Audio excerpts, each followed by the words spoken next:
광주 MBC 라디오 칼럼. 라디오 칼럼은 여러 전문가들의 의견을 통해 한국 사회의 방향과 광주 전남의 미래 비전을 찾는 시간입니다.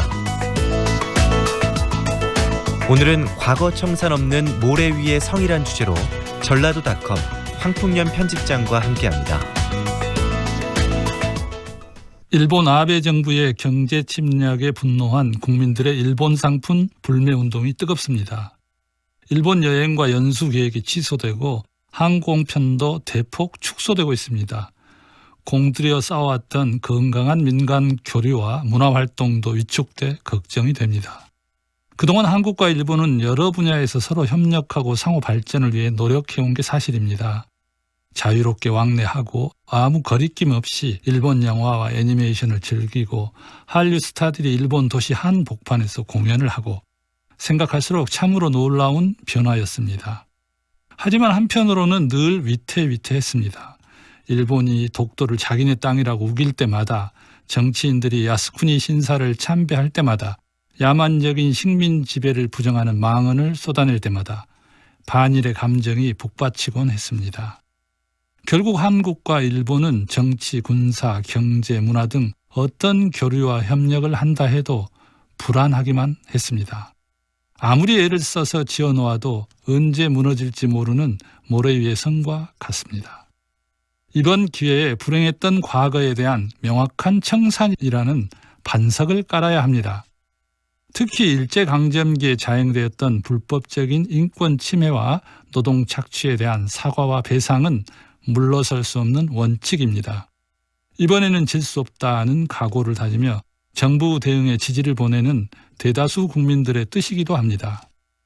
그러나 놀랍게도 경제적 손실을 부풀리면서 서둘러 외교적으로 봉합하자는 보수 정치인들, 일부 언론, 그리고 여기에 휘둘리는 사람들이 솔찬합니다. 병합할 만한 주장들도 터져나오고 있습니다. 군 위안소와 성노예는 없었다. 자발적 매춘이었다. 징용된 사람들은 정당한 급여를 받았다는 등 일본 제국주의의 궤변을 그대로 읊어대고 있습니다. 한국은 일본과 함께 전쟁을 일으킨 2차 대전의 전범국이라는 해괴망측한 논리까지 나왔습니다. 그들은 혐한 시위가 직업인 일본 극우 세력이 아닙니다. 네로라 하는 우리나라 명문대학 교수요, 많은 신도들이 추앙하는 목사요, 입만 열면 애국한다고 떠들어대는 보수단체의 대표입니다. 식민지 노예 근성에 찌든 이들의 도착적 발언을 표현의 자유 정도로 가볍게 취급해서는 안 됩니다.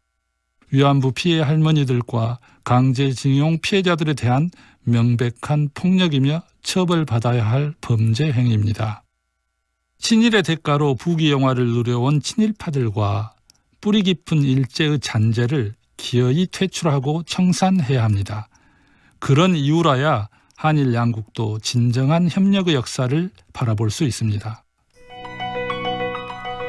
황풍년 편집장은 전라도 곳곳의 마을 풍경과 너른 들판, 갯벌에서 땀 흘려 일하는 어르신들을 기록하는 토종 잡지 전라도닷컴의 편집장 겸 발행인입니다. 또한 전국 지역 출판인들의 모임인 한국지역출판문화잡지연대 대표로서 해마다 지역 책들의 한마당 한국지역도서전을 열고 있습니다.